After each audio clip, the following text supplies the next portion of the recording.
What's up, family? We're back at it again with another reaction video. This is part 2 of Channel 5 with Andrew Callaghan watching or reporting on the crazy drug crisis that's happening in Philadelphia right now. Last we left off, which I think is a great cliffhanger, he was about to go meet the people who trafficked it the highest, who had a monopoly on the area. I don't know how he got in contact with these people, and I don't know why he's going up in the trap. Anyways, this is your reminder to like and subscribe. Let's get into the video.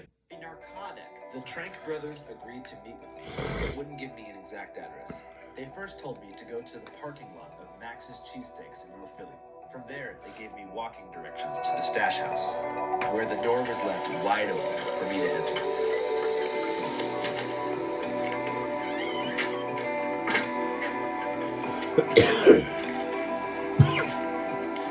enter. Bro, Buddy is up in the trap. Real deal. There I was, with the Walter White and Jesse Pinkman of Trank. This is the Kensington finest. They love it. There's a lot going on. A little bit of dope, a little bit of Trank, a little bit of Fetty. This should be about like 50 grand, bro. Can we talk about how, like, you remember, like, Ganglands and all that on AE with, like, Dog the Bounty Hunter, that racist guy? But, like, not with him, but, like, two separate shows, but they're on the separate show. Why do these gang members and, like, drug deal, like, these guys are kingpins. Why are they deciding to do this? All Andrew has to do is, like, drop a location, like an area. Damn. I also wonder, do they show the gangsters and drug dealers the film that they have and say, hey, are you okay if we run with this?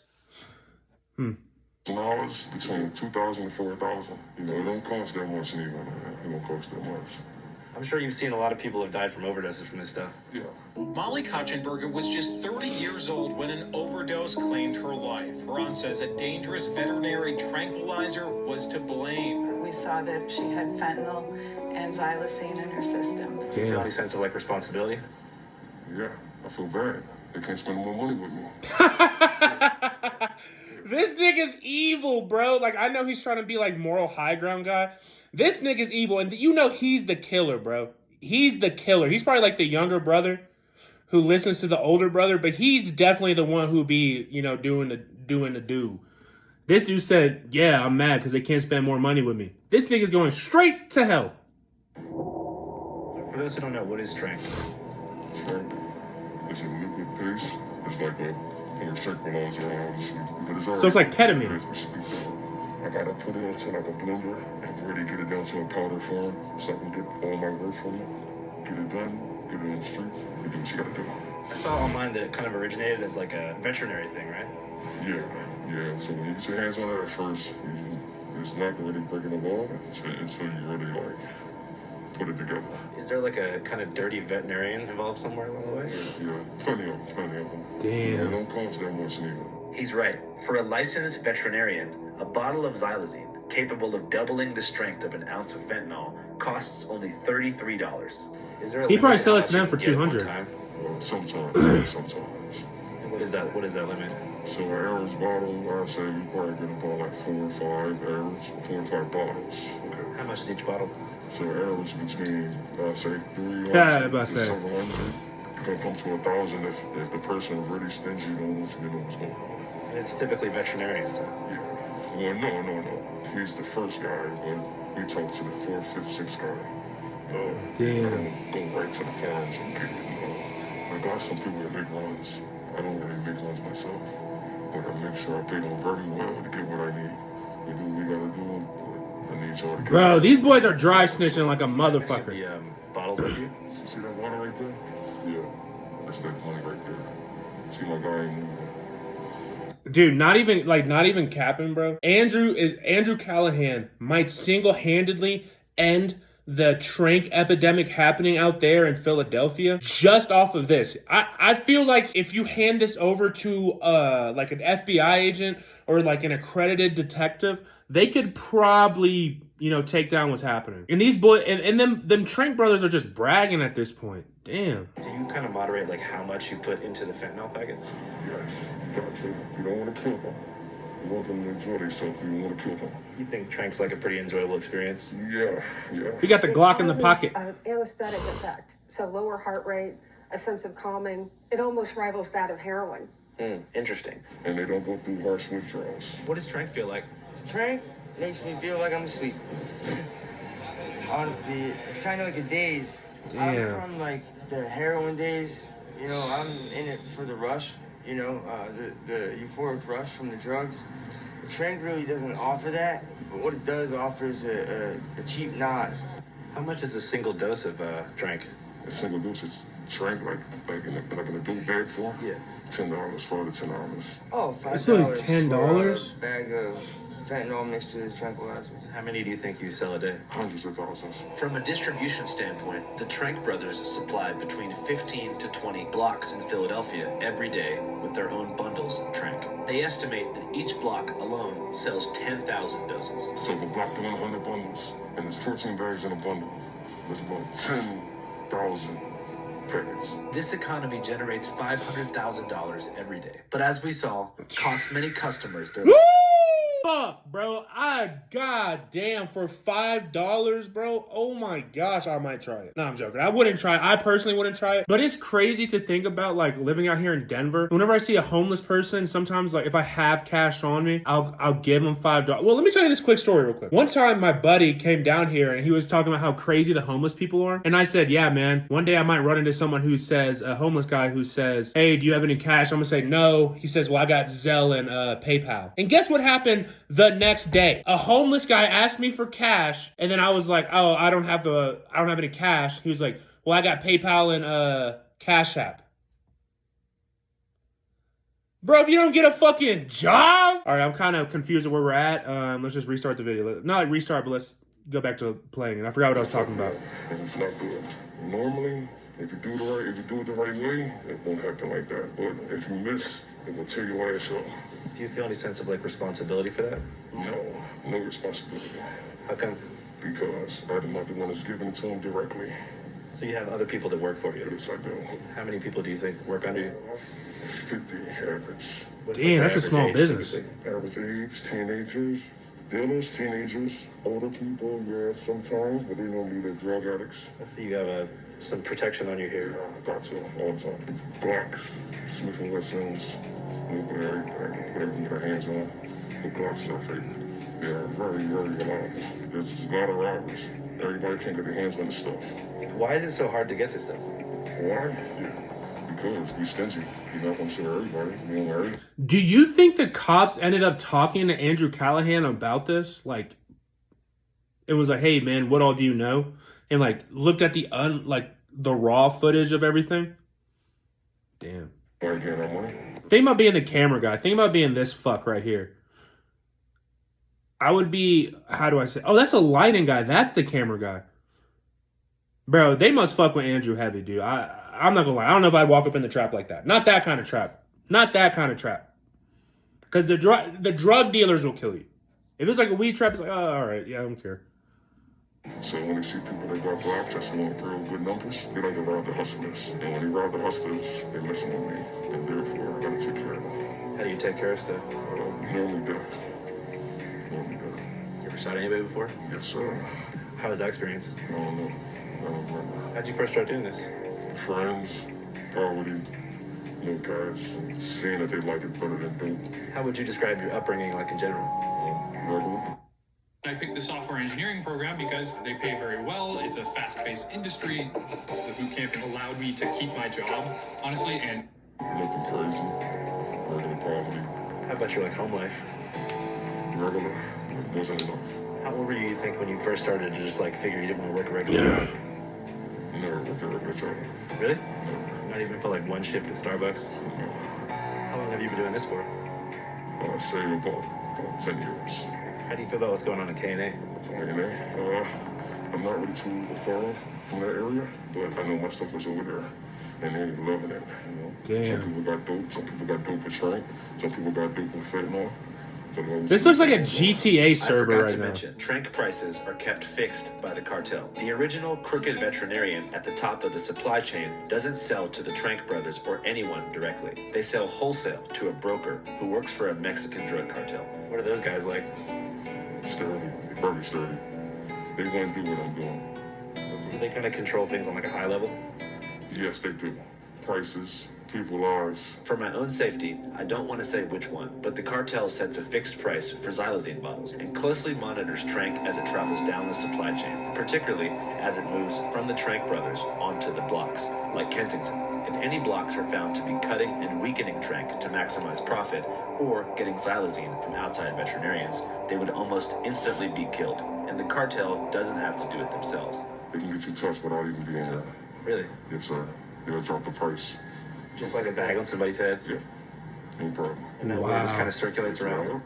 In the past year, though, this market has become increasingly difficult to regulate due to an overseas manufacturer called Han Hong Pharmaceuticals, which is an unregulated company based in Wuhan, China. This company, which should be a household name, is funded directly by the infamous Wuhan Institute of Virology. Bro, these niggas are, bro, hey, So bro. I'm gonna say, Actually, let's not even talk about it. I'm not even going to deep dive into it. I'm not going to deep dive into what I want to say about this particular area in a particular country where some particular something might have originated from.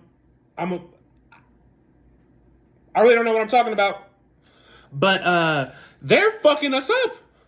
Yo, Wuhan 2-0 right now on us. Shit.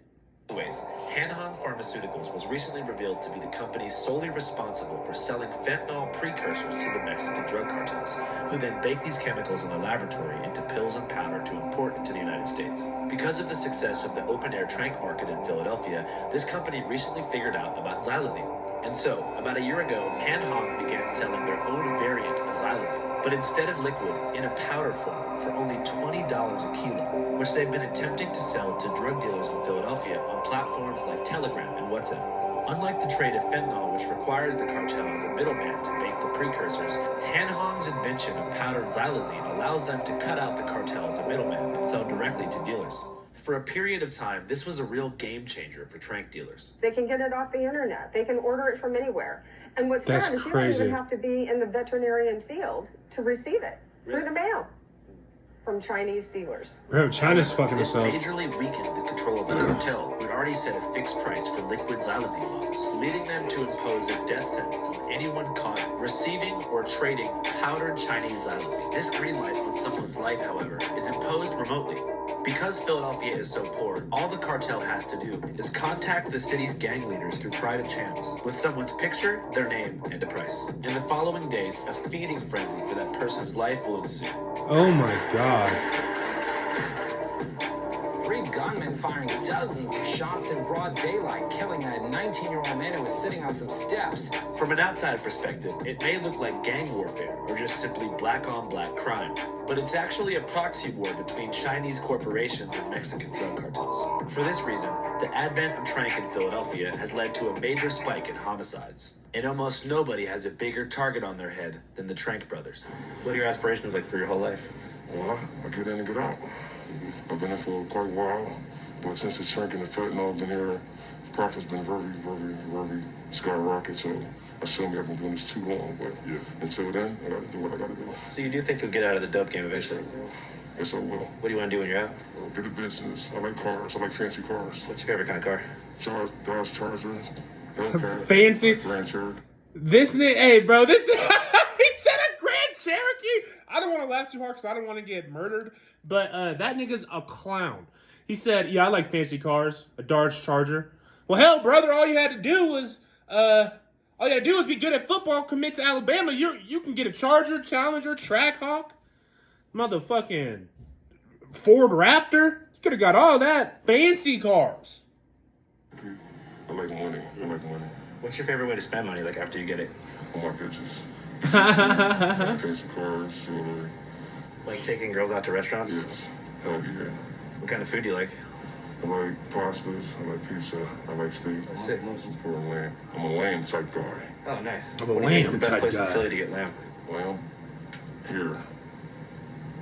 Like dark-skinned woman. Yeah. Here. Attitude or more calm? Both. Nice. Only you know how to fucking listen. Combination. Fuck no. We'll never. You think drugs are harmful? Yes, it is harmful. How come? We don't like it. Why? And look, you see what it's doing? It's killing everybody. Do you feel any sense of like responsibility? No. They're gonna fucking buy it off me. You wanna sell drugs tomorrow, that's what they're gonna buy it off of. You too, man. All kids stay away from drugs. All kids stay away from drugs. All right, guys, appreciate it. Thanks for your time.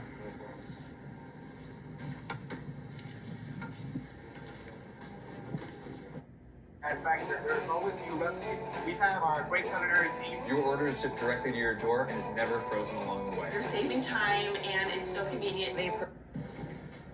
After leaving the Trank brothers, That boy was in the trap. That boy's in the trap, real deal. That boy was in the trap, real fucking deal. Hey, Andrew Callaghan, you got respect for me, brother. Whenever I meet him, I'm gonna be like, hey man, you might be one of the fucking craziest men out there. house, I felt conflicted. On one hand, you can say that they're evil. I do think it's evil. They're taking advantage of people that have addiction problems, mental illness. They're producing a drug that destroys people's lives and bodies. But on the other hand, even they have caveats that protect them from responsibility and give them an ethical high ground no matter what. For example, they say trank users don't go through harsh withdrawals. And they don't go through harsh withdrawals. Meaning they're providing a less painful experience than a typical fentanyl dealer. However, we learned from Dr. Cartwright, this is not true. The come down from that drug is so horrific and painful for them, they'll check themselves out of the hospital and start all over again. They also claim that necrotizing fasciitis only sets in if you miss a vein. If you do it the right way, it won't happen like that. But if you miss, it will tear your ass up. Meaning, it's all the fault of the user for not doing it right. This is That also makes sense, false. though. It's more likely to happen if you miss a vein, but regardless, it will occur. And most interestingly, they say that if they don't do it, someone else will, framing themselves as powerless cogs in the drug machine. They're gonna fucking buy it off me. You wanna sell drugs tomorrow, that's what they're gonna buy it off of. You too, man. I believe that at one point, probably early on, they realized that making trank was wrong. But after seeing such astronomical profits come in, their brains constructed protective pathways to shield their souls from guilt and flood their conscience with the same affirmation. Yes, what I'm selling is harmful, but if I stop, somebody will take my position. Therefore, it is not wrong for me to profit from this, because even if I abstain from selling it, the market will continue. It all reflects a deeply antisocial, alienated, nihilistic worldview, in which the individual has absolutely no power in influencing or changing the trajectory of a doomed society. Recognizing the spiritual sickness that runs through the veins of this collapsing country, greed, death, and decay become seen as absolutes. And so, the alienated individual figures, they're just temporary placeholders for an omnipresent evil, an evil that will exist with or without them. I began to wonder if this psychology was shared by even more heinous criminals, like child traffickers or elephant poachers. Does anybody actually accept, embrace, and consciously spread evil, or do they all construct frameworks to avoid moral responsibility? And speaking of moral responsibility, what are the ethics behind what I'm doing? Is my coverage of places like Kensington unethical and kind of fucked up? Damn, Since I mean, a little did my fucked last up. video in San Francisco, I've become aware of an entire side of the internet, particularly YouTube, that films homeless people under the guise of humanization and does huge numbers, and understandably so. Poverty is pornographic. The difference is you don't generally jerk off to homeless content or hood vlogs, but it tantalizes a similarly curious part of the brain that gets excited by the forbidden and dangerous. For that reason, Kensington is pretty much the #1 homeless YouTube content zone in the country. In fact, there's like 50 YouTube documentaries up right now, just like this one.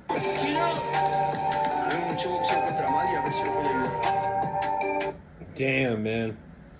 This honestly makes me sick to my stomach. And it's kind of fucked up that it seems like we know where the bleeding is happening and where these drugs are coming from, but we're not even attempting to stop it. You know? And I mean, I understand, you know, I mean, if someone's going to buy the drugs, then you might as well sell them because they're going to buy them either way. So it's like, what am I supposed to do about this? Wow. I think that's going to conclude part 2. Man, this documentary kind of fucked me up a little bit, dog. I ain't going to lie to you. I'm not going to lie to you. But, yeah. We'll watch part 3 tomorrow. And let's try to finish up in part 4. Leave a comment of what do you think if it's really that wrong to sell a drug like this. Like, I know, like, if you're like, hey, is it wrong to sell drugs? Yes, But, like, can you blame them? I can't, if I'm being honest. Maybe that's a little fucked up on my part. Either way, see ya.